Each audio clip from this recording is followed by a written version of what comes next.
Assalomu alaykum hammaga. Navbatdagi Bitcoin Ethereum analizimizni boshlaymiz. Mana bu ko'rib turgan grafikingiz USDT dominance. Bundan oldingi videoda Bitcoinda analiz qilib ko'rdik va undan keyin oltinda analiz qildik. Esinglarda bo'lsa, mana bu oltinda grafiki kecha nima dedik? Oxirgi videomizda aytib o'tgandek, mana bu minimumda ham katta ehtimol bilan pastga yangilash kerak degan prognoz qilib o'tgandik oxirgi videoda. Esinglar bo'lsa, pastga yangiladi. Mana endi hozir nima qildi? Odamlarni qo'rqitdi. Bu yerda hozir birinchi oltindan boshlaylik. Oltinda psixologik tushunchalardan bittasi hozir odamlar qo'rqitib, panikka olib kirdi. Nimaga? Bozor yaxshigina kuch bilan tushdi. Mana bu tushishda nima bo'ladi? Biz uchun signal bo'ladi oltinga. Ya'ni biz oltinni biz real hayotda olib sotishimiz mumkin, lekin futures yoki forexda olib sotmaymiz, lekin ba'zi bir tahlillarimizga, analizlarimizga kerak bo'ladi. Bu shu sababdan hozir oltinni ko'rsatib o'tyapmiz. Ya'ni oltinning holati, hozirgi holatda shu zonadan ishga kirishlik.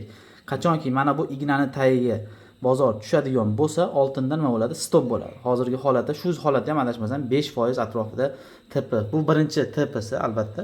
Bu ikkinchi tepasi yuqorida. Ya'ni birinchi tepa bu yer bo'ladigan bo'lsa, ikkinchi tepasi sal yuqorida. Ya'ni mana zonalarga ketadi. Ya'ni maksimumda katta ehtimol bilan yangilaydi. Tushunarligi? Ya'ni 8%, 10% gacha oltindan yuksalish kutyapman. Lekin hozir eng kamida, misol uchun 5% atrofida nima bo'ladi? Yuksalish ehtimoli bor. Narxlarni ko'radigan bo'lsangiz, mana ya'ni 4.253 bu birinchi tepamizda turibmiz hozirgi holatda oltinda. Xo'p, oltin ya'ni meni ko'rishim qaysiki mana bu tagidagi ignani tagiga bozor igna otib tushmas ekan, nima bo'ladi? Yuqoriga. Ya'ni eng kamida 5% birinchisi, ikkinchisi 10% gacha yuksalish kutyapman. Bu oltinga meni qarashim. Endi unga to'g'rilab Bitcoinlarni ham analiz qilaveramiz inshaalloh, holat qanaqa bo'lishligini. Xo'p, endi qaranglar. Bu yerda qaraydigan narsamiz USDT dominance. USDT dominance-da esingizda bo'lsa, buni o'tganda bir video qilganimizda mana bu zonada edi. Mana shu zonalarda analiz qilganimizda nima dedik? Bu katta ehtimol bilan birinchi bu yerga boradi va bu yerdan agar korreksiya qilib turib, keyin yuqoriga boradi. Agarki bu yerga kelmasdan turib, pastga korreksiya qilib turib, keyin borganda tepaga sirasi ketishligi mumkin edi. Bu yerdan qaytmasligi mumkin deb turib, va Alloh alam bundan 3 ta yoki 4 ta video oldin nima qilganmiz, tashlaganmiz. Videolarimizni tekshirib ko'rsanglar bo'ladi. Ya'ni USDT dominansida qarashim shu edi.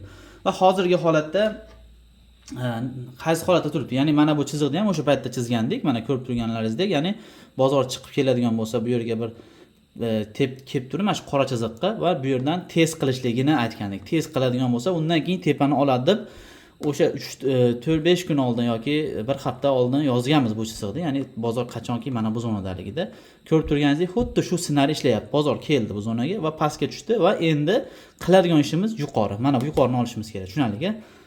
Ya'ni mana chiziqni to'g'rilab ko'rsatadigan bo'lsam, mana bu chiziq, mana xuddi o'sha chiziq, ya'ni keldi. Mana bu nimasini to'g'rilab qo'yaman bu tomonga. Bunisini bu yoqqa va bunisini bu yoqqa. Ya'ni ko'rib turganingizdek, bozor xuddi shu holatda, ssenariyda ishlayapti hozir. Xo'p. Tushunarligi? Mana bozor yuksalib keldi biz kutgan zonaga va bu yerdan korreksiya qilishligini analiz qilib aytgandik. Bitcoinni shunga qarab nima qildik, prognoz qildik va Bitcoin shuni muqobiliga yurib berdi, ya'ni yuksalib berdi. Endi hozir bizga signal kelyapti. Nima bo'lyapti? Mana bu yuksalishligini. Bitcoin o'zi bu hafta katta ehtimol bilan qora qizil sham yopilishligini, yashil sham yopilishligini prognoz qilgandik. Lekin ba'zi narsalarga uspet qilmayapti turganga o'xshayapti. Endi ba'zi o'zgarishlar ham mumkin. Aytganda 100 ga 100 yopilmasligi ham mumkin, lekin holat hozir ya'ni ekstrenniy video desa ham bo'ladi buni. Hozir mana shu bunda USDT dominansda signal kelgani uchun bu videoda hozir qilyapman. Sababi mana bunda katta ehtimol bilan yuqorini olish uchun signal keldi. Ya'ni bu USDT dominansda. USDT dominansda bilasiz nima?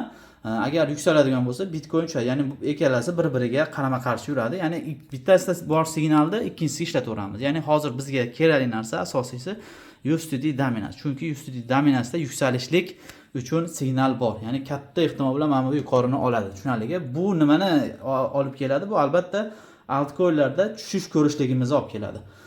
Xo'p, bu zonada oltinni aytib o'tdik. Endi hozir sizlarga Bitcoinni ko'rsataman, Bitcoin grafikini. Xo'p, Bitcoinda kecha esinglarda bo'lsa, oxirgi videomizda Nima deb aytgandik? Adashmasam 45 minut time frame deydi. 45 minut time frame'da mana bu holatda grafikimiz bor edi.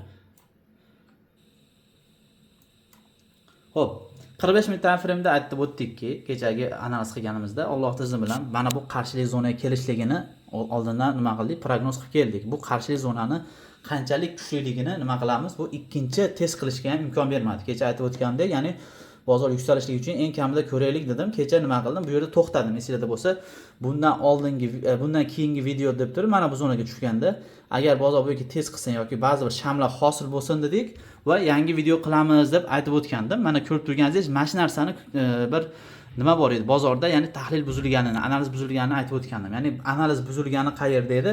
Qaysiki mana bu minimumni tagiga bozor tushib oldi. Tushunarligi, mana shu tushishlik kecha nima qildi? Undan oldin kutganimiz bu yoqqa yuksalishlik edi va bu yuksalish oltinni tushishi bilan qo'shimcha bu zonaga kelib minimumni yangilab qo'ydi. Tushunarligi, mana bu tushgandan keyin nima qildim? Men to'xtayman dedim. Shu yerda dedim, ya'ni analizda keyingi shamlar chiqishligiga qarab prognoz qilaman deb aytib o'tgandim. Ana endi nima bo'ldi? Bozorda tushish uchun signal bo'ldiki, Bitcoinda ham mana bu minimumda tagiga tushgani nima bo'ldi?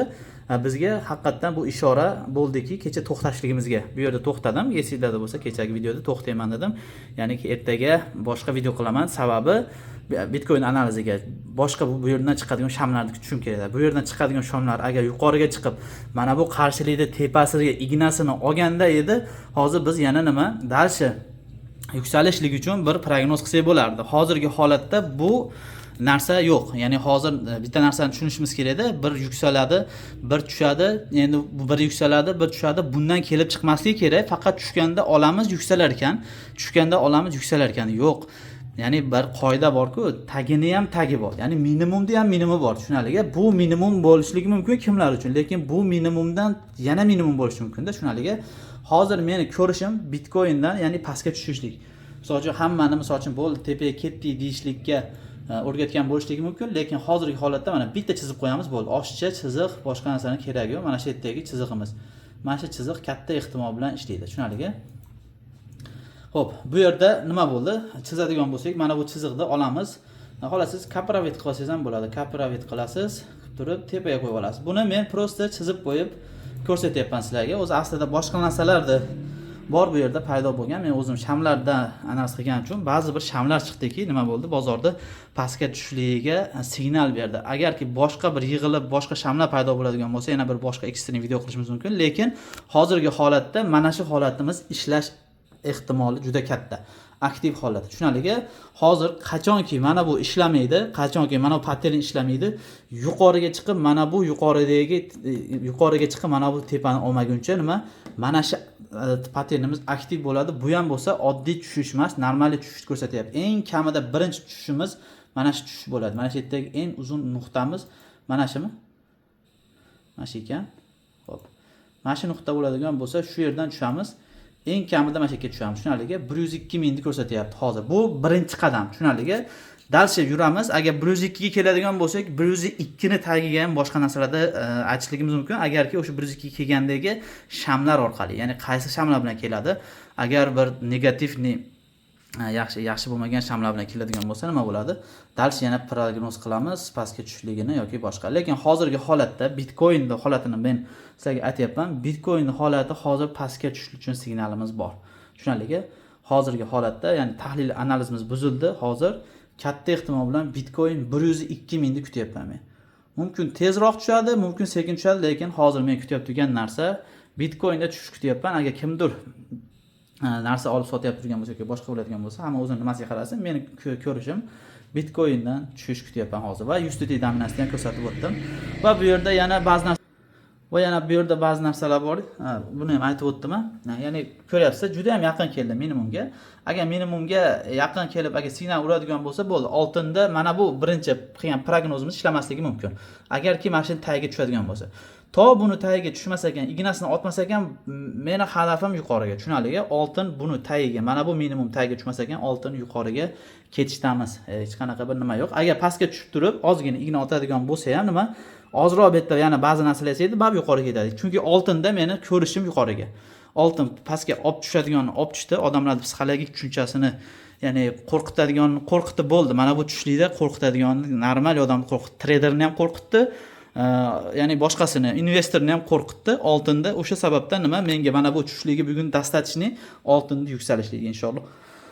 Xo'p, oldi sotdi qilyap turgan altcoinlardan kutyap turgani mana kecha bundan oldi sotdi qildik. Malana USDTdan hozir yana bundan ozroq yuksalishini kutyap turganlardan bittasi shu. Ya'ni Malana USDTdan bir 10%, 15%gacha yuksalish kutyapman. Hozir buni ham endi agar vaqt nimasiga qarab ishga kirib ko'rsatamiz. Agar ishga kiradigan bo'lsam tashlayman. Xo'p, agar videolarim sizlarga foydali va manfaatli bo'layotgan bo'lsa, signallaringiz bilan kommentariyaga yozib, do'stlaringizga jo'natib qo'yish bilan qo'llab-quvvatlaysizlar degan umiddaman. Sizlar bilan ekspert signal admini Sulayman. Assalomu alaykum.